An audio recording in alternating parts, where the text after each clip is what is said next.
Oh boy, you guys, you are in for a treat. How many of you guys have ever struggled to make a decision? You've been at a crossroads, or you just have a couple different options, or your partner is asking you where you want to go for dinner and you just can't decide.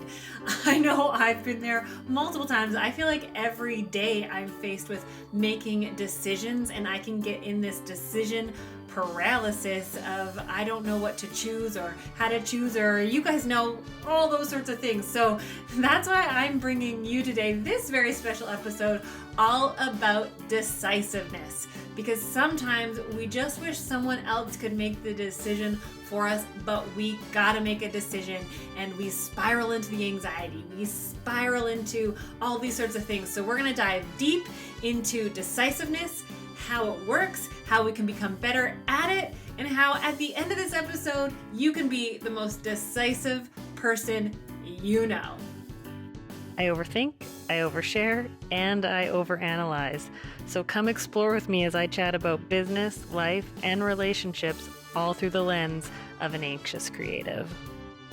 All right, I know some of you are already so excited for this episode, but at the same time not excited, because becoming a decisive person kind of freaks you out, but you know that you need to get a handle on this. So I just want to start out, I Googled really quickly what the definition of decisive is, and it says setting an issue, producing a defined result. But then it says right under there, what is a decisive person?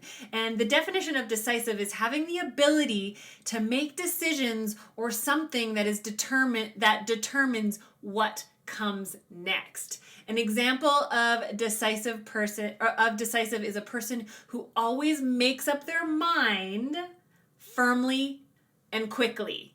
Wouldn't that be nice to just be able to make up your mind quickly? I know that I would like to be able, sometimes it's crazy. Sometimes I can make up my mind like that. And other times I am caught in this indecisiveness where I don't know what to do. I don't know how to make a decision. What if I make the wrong decision? What if I miss out on something? And I end up in this in-between of all this stress and anxiety of whatever. And then by not making a decision, you actually do make a decision. And that was actually one thing that I learned probably over 10 years ago. Is I got a card after my divorce. And I got a card from my cousin, and I don't even remember, that was a really weird time in my life. And I always talk about trauma as a black hole of time where I don't remember a lot of what happened after that. But I remember getting this card from my cousin, and it was really cool. And obviously it's really stuck with me. And it says, you know you've made the right decision because you made a decision. And I was like, whoa, how many times do decisions get made for us because we choose not to make a decision? And by choosing not to be decisive, you actually lose, and I know a lot of us are control freaks, you actually give up control of what you want. It's way worse, and I tell you this from my 36 years on this planet. It is way worse to not make a decision and have to live with whatever happens, never knowing and always wondering what if I would have made this decision, or what if I would have chosen. And by actually not making a choice, you do kind of make a choice, because you make a choice not to make a choice, but you then choose what happens. And I see a lot of people live in regret. I see a lot of people live in the what ifs. I see a lot of people also being I know, I want that, or I see this person doing this, and I could totally do this, and I know I'm capable of this, and I know this, I could have these things, but then they never make the decision to step forward. They never decide. And whether it be for fear, insecurity, fear of failure, fear of other people. If you guys have probably heard me say a million times before, my fear is not of failure. And most people, it is not a fear of failure. It's a fear of embarrassment, of humiliation. I had an appointment with my therapist once, and we were talking through some things, and I said embarrassment, and she went, humiliation. And I just burst into tears immediately. And I realized I was so terrified of feeling that emotion of humiliation that I didn't take steps and I wasn't decisive in the ways I wanted to and the things I wanted and the things I dreamed of, or just even simple day-to-day things, because I was scared of humiliation. And obviously I'm talking about decisiveness on a much bigger level, but we have to become decisive people in all areas of life, or life just happens to you. Or if you're in business, you're one of my listeners that are business owners, or business just happens to you. But if you learn to become a decisive person in going forward with what you want, you can actually have a lot more control.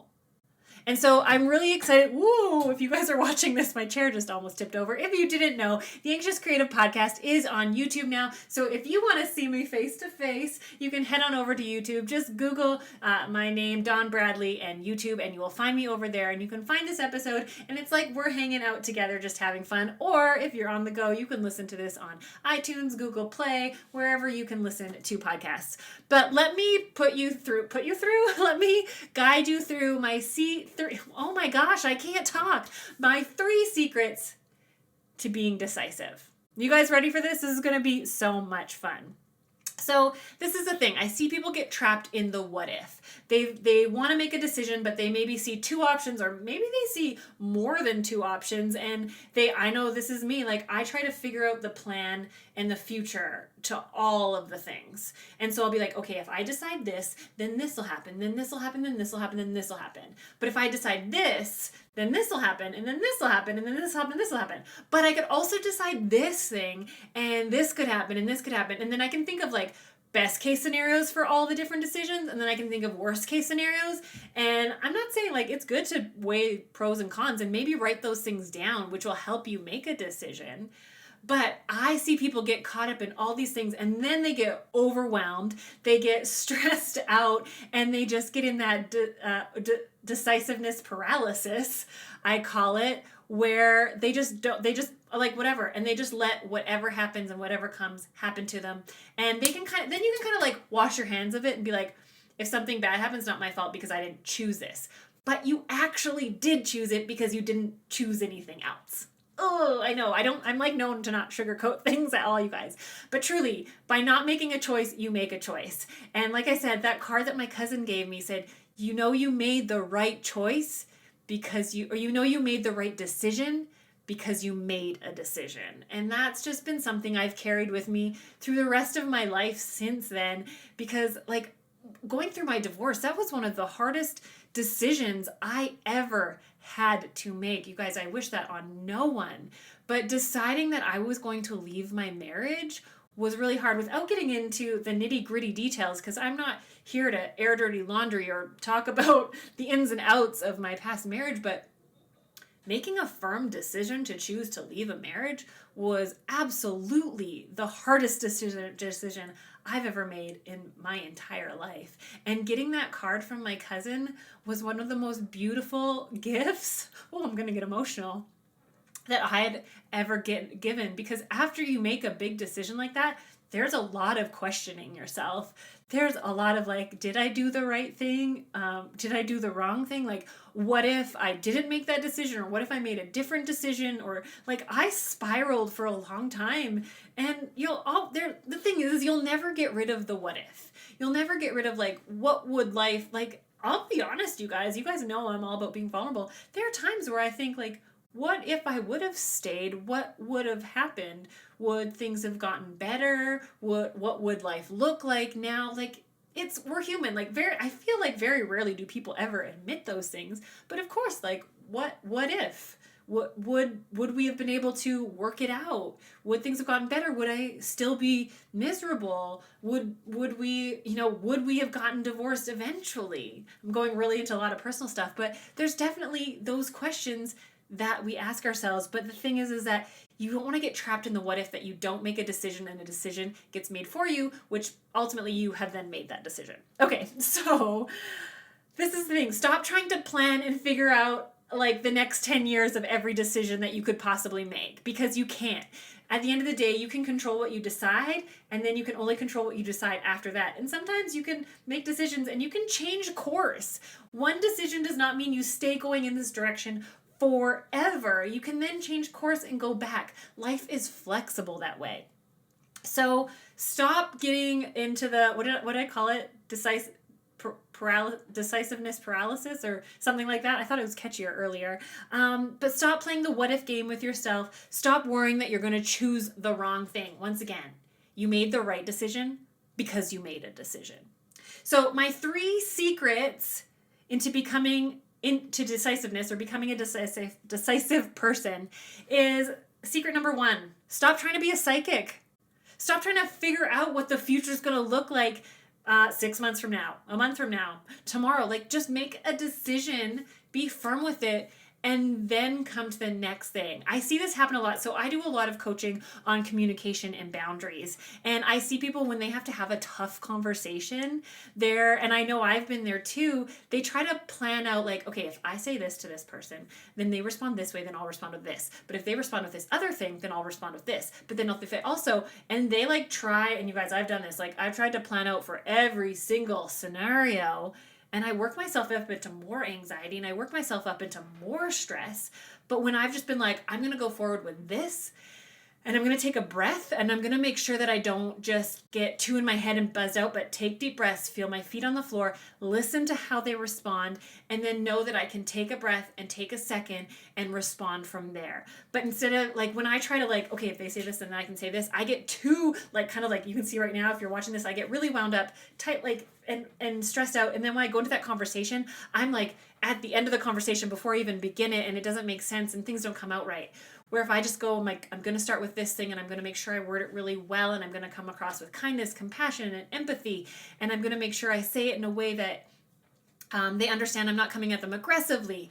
But then you like, there's a weight that came off my shoulders when I realized I didn't have to try and figure everything out beyond that one decision, beyond deciding to have, like I'm talking about having a tough conversation, beyond deciding to start that tough conversation. I don't have to have the whole conversation figured out.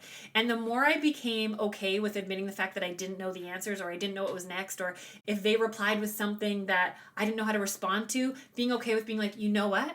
I didn't even think about that. That's a really good point you make. Let me get back to you, or let me think about it. Like, knowing that I can take my time to respond rather than having all the answers really helps me be able to make decisions better. So stop trying to be a psychic. Stop trying to see the future. Stop trying to figure out everything. Just go forward with the first decision. Make a decision. Just, that's it. So, which basically, stop trying to figure out the future, which leads us into secret number 2. Just pull the trigger. Just make the decision. I know it's hard. I know it's easy for me to say this, but if you just stay in that in between, and I've done that in my business before, or even let's go back to my divorce, because that's something that I can really talk on, is so I was married, if you guys didn't know, I was married for 2 years and 2 months exactly. And I remember a month after getting married, having a moment of being like, I think this isn't right. And that's a really hard thing for me to admit on here, because it's hard to put things on the internet because you know people are going to see them and you know people are going to talk. And that's something that's been scary. Anyway, that's going off into a whole nother topic. But I remember thinking like, I don't think this was the right decision, but I loved him, obviously. And staying in my marriage for the next 2 years, not being, and okay, so clear as day, I remember having this thing being like, I think this was the wrong decision, but like all these people came to our wedding and all these people came to, and gave us gifts and stuff. And so I was like, I can't end a marriage this quickly after it. And so I stayed in it and I didn't decide, I don't even know if this is making sense to you guys anymore.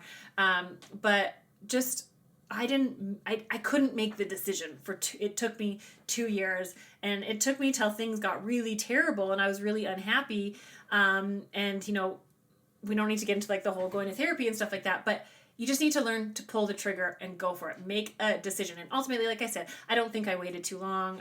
We tried to work on things, blah, blah, blah. I'm like telling you so much about my personal life.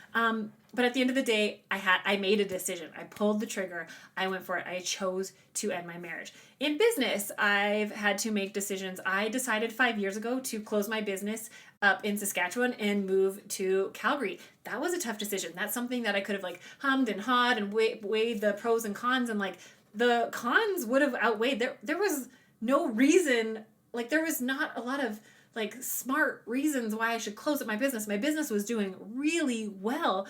Why the heck would I close it down, take this huge risk, move to another city and to another province and start over? Like that was really risky. And the pros, like the pros and cons for business the pros didn't outweigh the cons on the business end of things, but I made the decision to do it. I just went for it. And I know it didn't make a lot of logical sense to people. People are like, Dawn, this is career suicide. Like, what are you doing? But I just knew that there was more out there for me. I had this gut feeling about it, and I just had to go with it. And no one else could, convince me otherwise, but I just got really focused and really determined about that decision.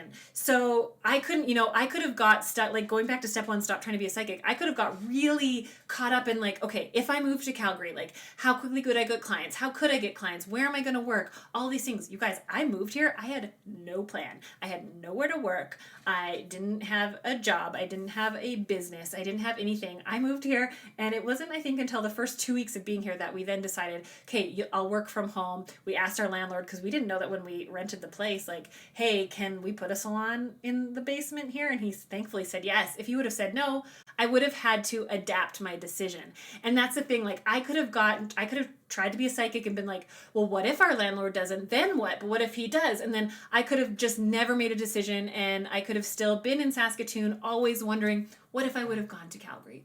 What if I would have done that? But I just pulled the trigger and I went and I took a giant leap, and then I figured it out step by step after that. Stop trying to figure out the future. Secret number one to being decisive. Stop trying to figure out every single step that, I was going to say precedes, but what's it when it comes after? That comes after that step, and just start with the first step. Then next, just make the decision. There you go. So they're kind of part and parcel. But then secret number 3 to being a decisive person, be stubborn about your decision, but also stay humble. It's kind of like a 2-in-1. So I was coming to Calgary, I was really stubborn about the fact that I was going to make it work here. I was going to make things happen. I was going to get busy. One part, like scared to fail, and I was going to show everyone. And so there's this like I said, stubbornness in me of like, you tell me that I'm making a bad decision move or this is career suicide, I'll prove you wrong. And I'm a Taurus. I am stubborn, and I will make sure. And that's like, that can be a motivator for me, but be stubborn about your goals. Be stubborn about your decision. It would have been easy for me to try to get clients, and there was days where I felt defeated when I moved here and stuff like that, and there was a lot of anxiety involved in it, but I was stubborn enough to make it work. So I'm the kind of person, I'm sink or swim, like put me into a boiling hot pot of water and I'll figure out how to do things. I kind of need to have that fire under my ass a little bit, and I know us anxious creatives, we kind of got to take the leap and then figure out how to land, right? So you got to stop trying to predict the future.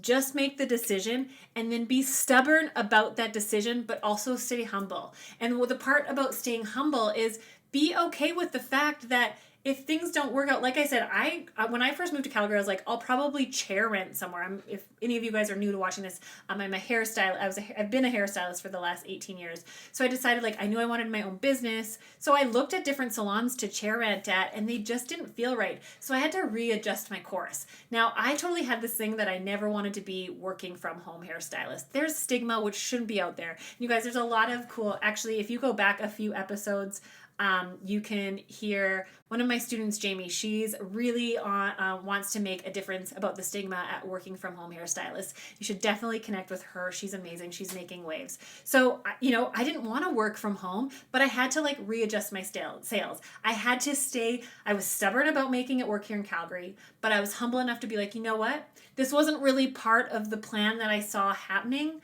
but I'll make it work because I'm going to be flexible, I'm going to be humble, and I'm going to do what I have to do in order to make this work. So knowing that if you guys are watching this on YouTube, you can kind of see my hand signals. If not, you're listening, I hope you can follow along, but stop trying to figure out the future. Just make the decision, just go. And then if you're going, if this is your goal, right, if you're going towards your goal, but all of a sudden things don't happen the way you want, instead of just being like, wiping your hands of it, just readjust your sails, just redirect. I didn't want to work from home, but I did. And then I still made it. It's just like, I'm thinking like Google Maps, kind of like sometimes the road's closed. And so there's a detour and you have to take a detour and be okay with the detour. Be humble enough to take the detour so you can still move around. It might take you a little bit longer. It might still, but you can still get to the end place. There are many roads to the same place, you guys. So know that you can make a decision, you can make another decision, and they could both lead to the same place, but just start making a decision. And let me end off again, and you've heard me say it quite a few times, that the best, you've made the right decision when you actually made a decision. You know that you made the right decision because you made a decision. There is no perfect recipe for figuring out the future, for figuring out what the best thing you can do. The best decision you can make is to make one. Case in point. Anyways, I hope that helped you. My 3 secrets to becoming a decisive person. Stop trying to figure out the future. Just pull the trigger and stay stubborn and stay humble. That's it for this episode of The Anxious Creative. Thank you guys so much for being here. Like always, subscribe, leave a comment, leave a review, and share with your friends. I am here to help you guys become the better version of yourself. So thank you again, and stay tuned for next week. We'll be coming at you. I'm drawing a blank of what to say at the end here. You guys are amazing. Talk to you real soon.